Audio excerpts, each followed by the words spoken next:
कर जाएंगे।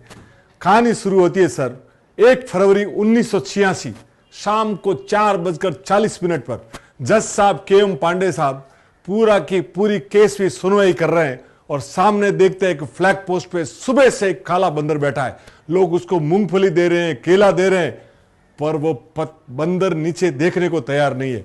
जैसे ही रामलला के दरवाजों का ताला खोलने का आदेश होता है वो बंदर वहां से निकल जाता है। उसके बाद जब फैसला आ जाता है तो वहां के DM और SSP साहब जब पांडे साहब को घर पे पहुंचे छोड़ने आते तो देखते हैं कि वो काला बंदर वहां भी उनके घर पे बैठा है। तब उनको जब KM पांडे साहब उनको देखते हैं और तो काले बंदर को जब प्रणाम करते हैं और उनको लगता है कि ये देवीय ताकत थी जो आदेश दिलवा रही थी, और उस दिन के बाद वो काला बंदर कभी देखा नहीं गया। दूसरा K पारासरन साहब, दुनिया के सबसे नामी वकीलों में से एक, जिन्होंने रामलला का सुप्रीम कोर्ट में केस लड़ा at the age of 92, Padma Vibhushan 2 बार के अटॉर्नी जनरल रह चुके। जब वो कोर्ट में आते थे तो बिना चप्पल आते थे। उनको जब जज साहब ने बोला कि आप 92 ईयर्स के आप बैठ जाइए तो उन्होंने बोला कि मैं बैठूंगा नहीं, भगवान राम का केस लड़ रहा हूं तो मैं खड़ा रहकर बिना चप्पल। और शनिवार की शाम जब ये फैसला आता है 2019 9 नवंबर को, तो वो कहते हैं कि ऐतिहासिक फैसला आया कि रामलला के दरवाजे मंदिर का निर्माण होया जाए।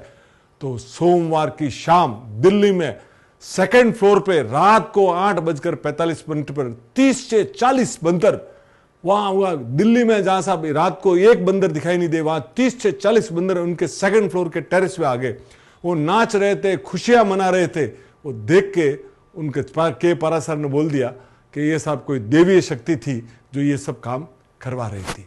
अभी जब ये मंदिर बन रहा था तो रामलला की मूर्ति अरुण योगीराज जो मैसूर के हैं, MBA है और 5 पीढ़ी से शिल्पकार है, जब मूर्ति बना रहे थे 7 महीनों से, तो रोज एक बंदर आता था शाम को 4 से 5 के बीच में।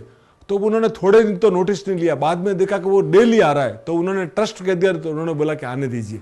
और उसके बाद एक बार तिरपाल और दरवाजा बंद किया था तो वो दरवाजा खटखटा के अंदर आया और पूरे 7 महीने वो बंदर आता रहा, आता मूर्ति को निहारता और शांति से चला जाता। उसके बाद जब फैसला, जब प्रतिष्ठा हुई 22 जनवरी को, तो आप सुनिए ने कितनी सिक्योरिटी होगी सर। और 23 जनवरी को वापिस एक काला बंदर आया तो लोगों सिक्योरिटी दौड़ी कि भाई कहीं ना कहीं मूर्ति को कोई नुकसान नहीं पहुंचाए, पर वो तो शांत चित्त से आया, दर्शन किया और पूरी दरवाजे से निकल गया। तो साहब हनुमान जी और राम का, और आपको ध्यान है हनुमानगढ़ी में जब RDX रखा गया था और पूरा हनुमानगढ़ी को उड़ाने की बात थी, उस समय आपने देखा होगा कि हनुमान जी बंदर के रूप में आए और वो वाटर कूलर के ऊपर तारगढ़ खोल के चले गए थे। तो साहब अयोध्या की रक्षा महावीर हनुमान करते हैं। बोलो सियावर रामचंद्र की जय।